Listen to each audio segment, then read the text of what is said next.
आम्ही हो शांतता तुम्ही आहे म्हणून माहिती आहे का, तुम्ही आमचं गाव आहे. तुम्ही एक काम करा, फक्त डेव्हलपमेंट करा. करा. बस तुमच्याकडून आणि सर नाही का हे जे असे आता तुम्ही नाही का बरोबर आपण कायदेशीर कारवाई करत नाही सर. आता हे सदस्य लोक आले ना, यांच्यावर यांना नोटीस वगैरे पाठवायचं हे काम तुमचं आहे सर. त्यांनी तुम्ही पाठवायला पाहिजे, तेव्हाच तर सुधरण सर. असं आहे ते. लोक येणार कसे? काही ना काही थोडंसं रिनोव्हेशन तर होईल.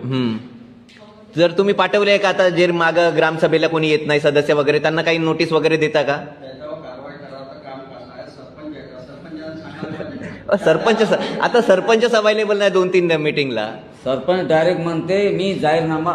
तर तुमचं काम आहे सर ते. सरपंच जर हजर नसेल तर देतो म्हणून तुम्ही तरी सांगितलं का सरपंचाला का आपल्याला आता हे ग्रामसेवक येत नाही सदस्य लोक, तर याला नोटीस वगैरे द्यायचा का काऊन येत नाही? पण इथं येत नाही, पण त्यांचे साईन तर प्रत्येकाच्या होऊन राहते त्या रजिस्टरवर, ग्रामसभेच्या याच्यावर, मासिक सभेच्या याच्यावर. नाही म्हणत त्याला स्टेटवर दाबणं म्हणतो. होते मासिक सभेच्या याच्यावर तर प्रत्येकाचीच राहते. ते राव का नाही राव मासिक सभेमध्ये? तुम्ही सर तुमचा स्वभाव चांगला आहे, तुम्ही गोड आहे, बहुत चांगले व्यक्ती आहे तुम्ही.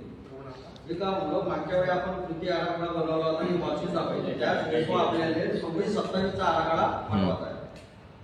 नाही तुमचं स्वभाव चांगला आहे सर. कृती आराखडा होत आहे पण कामं झाले पाहिजे सर. आपण आराखडे किती बनवले तरी